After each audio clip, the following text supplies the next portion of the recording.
Hello friends, welcome to my channel. Friends, हम लोग पढ़ रहे थे रिसर्च एथिक्स एंड प्लेगरिज्म और इसमें बहुत सारे टॉपिक्स हम लोगों ने पढ़ लिए हैं।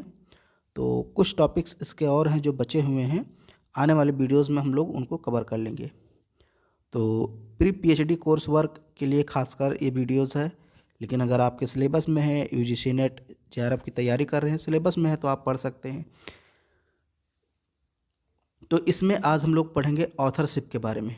ऑथरशिप क्या होता है, और एक और टॉपिक पढ़ेंगे प्रीडेटरी पब्लिकेशन और ऑथरशिप। ये दो छोटे छोटे टॉपिक हैं, इनको हम लोग पढ़ लेंगे।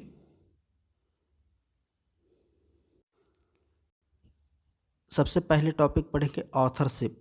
ऑथर का मतलब लेखक, तो लेखक से ही बना है लेखकत्व। इसको हिंदी में क्या कहते हैं? लेखकत्व, ऑथरशिप। इंग्लिश में ही ज़्यादा सही लगता है ऑथरशिप, हिंदी में थोड़ा अजीब लगता है। तो अब ये होता क्या है, देखिए, many cases of publication misconduct are related to issues of authorship. अब देखिए, कोई कंटेंट है या कोई बुक है, कोई रिसर्च पेपर है, उसका लेखक कौन होना चाहिए, किसे होना चाहिए, इस बात का निर्धारण कैसे होगा? कई लोग दावा कर सकते हैं कि ये विचार हमारी है, ये आइडियाज़ हमारे हैं, ये कथन हमारे हैं। तो कैसे हम डिसाइड करेंगे कि असली लेखक कौन होगा? तो ऑथरशिप में हम यही देखते हैं कि किसी भी कंटेंट का, किसी भी आर्टिकल का असली लेखक कौन होता है। अब इसको पढ़ते हैं, फिर समझ में आएगा। Many cases of publication misconduct के बहुत सारे मामले, मेनी केसेस बहुत सारे मामले ऑफ पब्लिकेशन मिसकंडक्ट के। अब यहाँ पब्लिकेशन मिसकंडक्ट का मतलब होता है प्रकाशन दुराचार या प्रकाशन कदाचार। मिसकंडक्ट का मतलब कदाचार, बहुत बुरा व्यवहार। तो इसको इंग्लिश में ही पढ़ेंगे तो ज़्यादा सही रहेगा। तो पब्लिकेशन मिसकंडक्ट के बहुत सारे मामले होते हैं, आर रिलेटेड, जो कि संबंधित होते हैं, जुड़े होते हैं, to the issues of authorship से संबंधित मामलों से। यानी पब्लिकेशन मिसकंडक्ट के मामले ऑथरशिप के मामले से जुड़े होते हैं, और ऐसे मामले बहुत सारे होते हैं। अब क्वेश्चंस, कुछ प्रश्न होते हैं जैसे who is the real author, असली लेखक कौन है? बहुत सारे प्रश्न आते हैं कि भाई असली लेखक कौन है कंटेंट का, who is the real author, who is the corresponding author, कौन संबंधित लेखक है? जैसे आप देखते हैं किसी बुक में दो राइटर होते हैं, दो लोग मिल के बुक लिखते हैं, तो एक तो मेन या रियल ऑथर होता है, दूसरा करस्पॉन्डिंग ऑथर होता है। तो करस्पॉन्डिंग ऑथर कौन होगा? एंड हु इज़ रिस्पॉन्सिबल, और कौन जिम्मेदार होगा, इफ़ प्लेगरिज्म और एनी अदर मिसकंडक्ट अकर्स, यदि प्लेगरिज्म या फिर कोई अदर मिसकंडक्ट होता है, मतलब अगर साहित्यिक चोरी होती है या फिर कोई मिसकंडक्ट यानी कदाचार होता है। मिसकंडक्ट का मतलब बुरी चीज़ें होती हैं, बुरी चीज़ें, ठीक है। तो उसके लिए कौन जिम्मेदार होगा? ऑफन क्रिएट कन्फ्यूज़न, ये सारे क्वेश्चंस क्या करते हैं? कन्फ्यूज़न पैदा कर देते हैं। टू अंडरस्टैंड, समझने के लिए, द आंसर्स, उत्तर को, यानी इनके उत्तर समझने के लिए, टू दिस क्वेश्चंस, इन प्रश्नों के उत्तर समझने के लिए, इट इज़ इम्पॉर्टेंट, ये महत्वपूर्ण है, टू फर्स्ट, पहले, नो, जानना, पहले जानना आवश्यक है। क्या जानना आवश्यक है? Who can be called an author, की ऑथर किसे कहा जा सकता है। इन सारे प्रश्नों के उत्तर जानने के लिए सबसे पहले ये जानना आवश्यक है कि आखिर ऑथर किसे कह सकते हैं, यानी हम लेखक किसे कह सकते हैं। अब यहाँ पे कुछ कंडीशंस बताई गई हैं, अगर आप इन कंडीशनों को फॉलो करते हैं तो आप लेखक का पता लगा सकते हैं। जैसे an author is a person, एक लेखक वह व्यक्ति होता है, हु फुलफिल्स, जो पूर्ण करता है, all of the following criteria, इनमें से सभी क्राइटेरिया को, यानी कुछ क्राइटेरिया दिए गए हैं, इन क्राइटेरिया को, इन कंडीशन को जो फुलफिल करता है, जो पूरा करता है, वो लेखक होता है। अब कौन कौन सा क्राइटेरिया? जैसे सबसे पहला है substantial contribution to the conception and design of the study, यानी जो स्टडी है या अध्ययन है या जो कंटेंट है उसका सब्सटेंशियल कंट्रीब्यूशन होता है, महत्वपूर्ण योगदान होता है टू द कॉन्सेप्शन का मतलब अवधारणा में, एंड द डिज़ाइन और रूपरेखा में। यानी जो स्टडी होता है, कंटेंट होता है, अध्ययन होता है, उसकी अवधारणा बनाने में और उसका डिज़ाइन बनाने में जो महत्वपूर्ण योगदान देगा, सब्सटेंशियल कंट्रीब्यूशन देगा। कंट्रीब्यूशन का मतलब योगदान और सब्सटेंशियल का मतलब महत्वपूर्ण। यानी जो व्यक्ति किसी स्टडी के कॉन्सेप्शन और डिज़ाइन को बनाने में महत्वपूर्ण योगदान देगा वही लेखक होगा। ये पहला है, ठीक है। ये पहला कंडीशन, पहला क्राइटेरिया है कि अगर आप लेखक बनना चाहते हैं तो सबसे पहले आप स्टडी में कॉन्सेप्शन डालिए और डिजाइन दीजिए, यानी स्टडी का रूपरेखा तैयार कीजिए और अवधारणा विकसित कीजिए, एक विचार लाइए।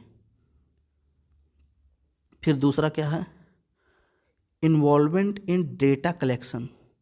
आपको डेटा कलेक्शन करना पड़ेगा, यानी डेटा कलेक्शन में शामिल होना पड़ेगा, और डेटा एनालिसिस या फिर डेटा को विश्लेषण करने में, डेटा का विश्लेषण करने में, डेटा का कलेक्शन करने में अगर आप शामिल हैं, या इंटरप्रिटेशन का मतलब व्याख्या करने में, यानी कि डेटा का व्याख्या करने में, डेटा का विश्लेषण करने में और डेटा के कलेक्शन में आपको शामिल होना पड़ेगा। अगर आप शामिल हैं, आपने डेटा कलेक्ट किया है, आपने विश्लेषण किया है, आपने व्याख्या किया है, तो आप लेखक कहे जा सकते हैं। तो दूसरी कंडीशन ये हो गई। तीसरी है राइटिंग द ड्राफ्ट। आपको मसौदा तैयार करना है, मसौदा लिखना है ऑफ द आर्टिकल की, यानी जो आर्टिकल, जो कंटेंट आप लिख रहे हैं उसका मसौदा आप ही को तैयार करना है। और क्रिटिकली रिवाइजिंग इट, या इसका आलोचनात्मक रिवाइज करना है फॉर इम्पॉर्टेंट इंटेलेक्चुअल कंटेंट, महत्वपूर्ण इंटेलेक्चुअल यानी बौद्धिक कंटेंट के लिए क्रिटिकली रिवाइज करना है। क्रिटिकली का मतलब आलोचनात्मक सुधार करना है इसमें। जैसे या तो आप पूरा मसौदा तैयार कीजिए, या फिर अगर मान लीजिए मसौदा तैयार है, किसी ने तैयार कर दिया, तो आप उसको आलोचनात्मक तरीके से फिर से रिवाइज कीजिए, यानी उसमें सुधार कीजिए। तो ये करना पड़ेगा, तब आप ऑथरशिप की दावेदारी कर सकते हैं। या फिर और क्या करना पड़ेगा, गिविंग फाइनल अप्रूवल, अंतिम स्वीकृति देना टू द वर्जन को, यानी कि जो आपने कंटेंट बनाया है उसको अंतिम स्वीकृति देना, that is to be published, जिसे पब्लिश होना है। यानी पब्लिश होने के पहले आपने कोई कंटेंट बना लिया, मान लीजिए कोई थीसिस लिख लिया, कुछ भी लिख लिया, तो पब्लिश होने के पहले आपको उसको फाइनल अप्रूवल देना पड़ेगा, अंतिम स्वीकृति देनी पड़ेगी। इतना सब कुछ करेंगे तब जाके आप उस कंटेंट के ऑथर बन सकते हैं। अब यहाँ पे बताया गया है कौन ऑथर नहीं बन सकता है। इन लाइनों में क्या बताया गया है कि कौन ऑथरशिप की दावेदारी नहीं कर सकता। जैसे ऑन द अदर हैंड, दूसरी ओर, इंडिविजुअल्स, ऐसे व्यक्ति, इंडिविजुअल्स का मतलब कोई व्यक्ति, ऐसे व्यक्ति who only provide technical help, जो केवल टेक्निकल हेल्प करते हैं, ट्रांसलेट टेक्स्ट, या टेक्स्ट को ट्रांसलेट करते हैं, आइडेंटिफाई पेशेंट्स फॉर और सब्जेक्ट्स, या फिर मरीजों की या फिर किसी विषय की पहचान करते हैं, सप्लाई मटेरियल्स, या मटेरियल की पूर्ति करते हैं, मटेरियल को सप्लाई करते हैं, प्रोवाइडिंग फंडिंग, या फंड देते हैं यानी पैसे वगैरह की मदद करते हैं, असिस्ट विद अप्लाइड स्टैटिक्स, या अप्लाइड स्टैटिक्स यानी सांख्यिकीय या डाटा वगैरह आपको प्रोवाइड कराते हैं, उसमें असिस्ट करते हैं, सहायता करते हैं, और वर्क एज मेडिकल राइटर्स, या फिर मेडिकल राइटर्स की तरह वर्क करते हैं। ऐसे लोग are not eligible for authorship, ये ऑथरशिप के लिए एलिजिबल नहीं हैं। ठीक है, तो कौन कौन से लोग एलिजिबल नहीं हैं, यानी जो टेक्निकल हेल्प करते हैं। जैसे मान लीजिए आप बुक लिख रहे हैं, तो किसी ने आपको टेक्निकल हेल्प कर दी, या किसी ने आपके टेक्स्ट को ट्रांसलेट कर दिया, किसी ने आपके सब्जेक्ट्स में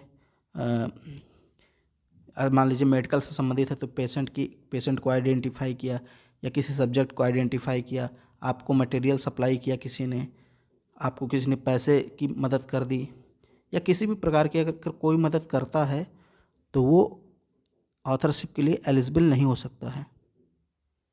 ठीक है, they may be acknowledged for their help, उनके हेल्प के लिए उनका शुक्रिया अदा किया जा सकता है।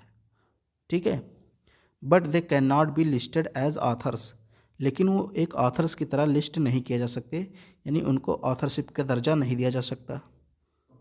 बिकॉज, क्योंकि दे डोंट कंट्रीब्यूट, वो योगदान नहीं देते हैं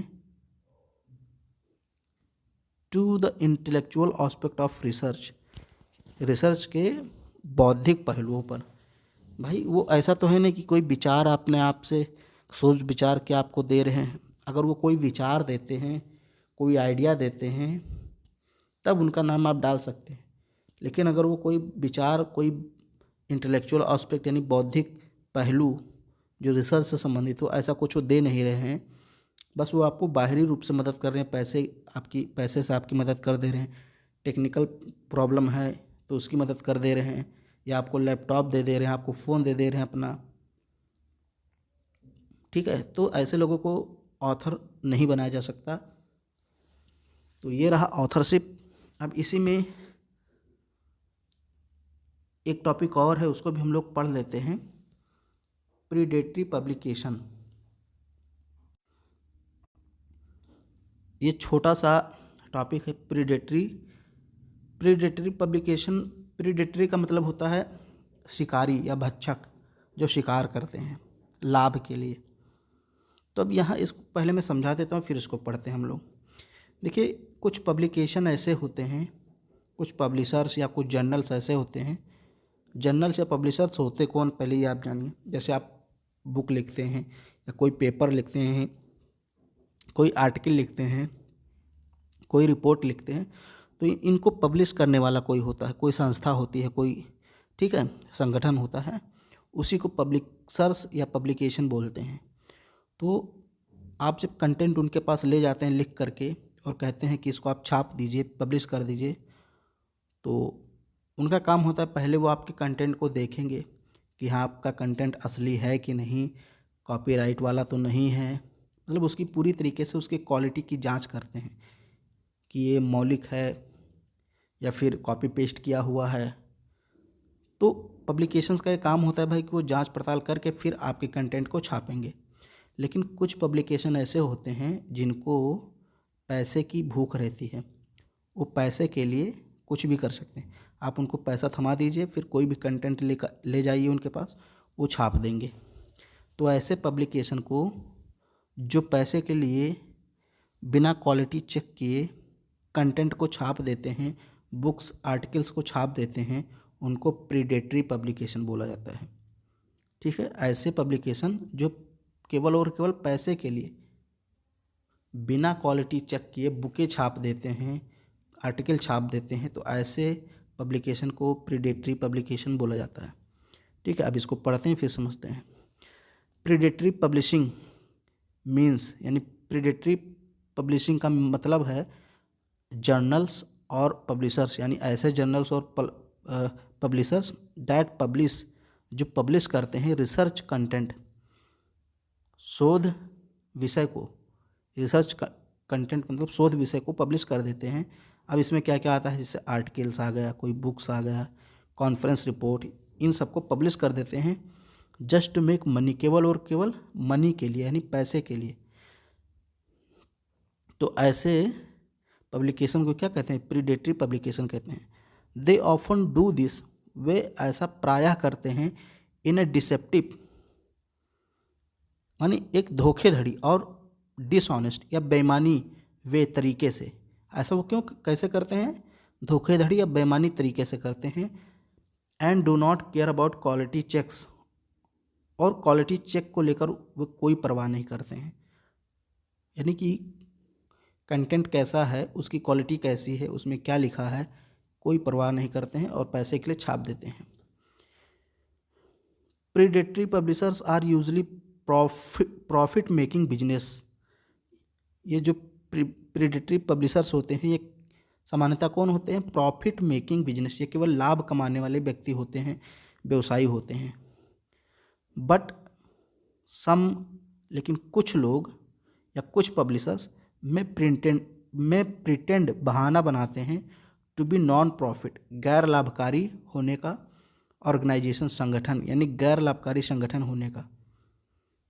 यानी ये जो पब्लिशर्स होते हैं, प्रेडेटरी पब्लिशर्स, ये केवल और केवल पैसे के लिए और लाभ के लिए एक बिजनेस की तरह एक काम करते हैं। लेकिन कुछ ऐसे होते हैं जो बहाना बनाते हैं, प्रिटेंड मतलब बहाना बनाते हैं, नॉन प्रॉफिट ऑर्गेनाइजेशंस, यानी नॉन प्रॉफिट ऑर्गेनाइजेशंस बनने का, होने का बहाना बनाते हैं कि मैं गैर लाभकारी संगठन हूँ, यानी मैं लाभ के लिए नहीं कर रहा हूँ, जबकि वो वास्तव में क्या करते हैं, वो लाभ के लिए ही करते हैं। लाइक एकेडमिक सोसाइटीज़, जैसे कि शैक्षिक सोसाइटीज़ हैं और रिसर्च इंस्टीट्यूशंस, या बहुत सारे ऐसे रिसर्च इंस्टीट्यूशंस हैं जो पैसे के लिए कुछ भी करते हैं, जबकि वो बहाना बनाते हैं कि मैं पैसे के लिए नहीं करता हूँ। ठीक है। इट डज नॉट मीन, इसका मतलब ये नहीं है दैट कि मेकिंग मनी इज़ बैड, पैसे कमाना बुरा है। भाई पैसे कमाना बुरा नहीं है, but these journals exist only to earn profit, लेकिन ऐसे जर्नल्स एग्जिस्ट यानी अस्तित्व रखते हैं ओनली टू अर्न प्रॉफिट, केवल और केवल प्रॉफिट, लाभ कमाने के लिए।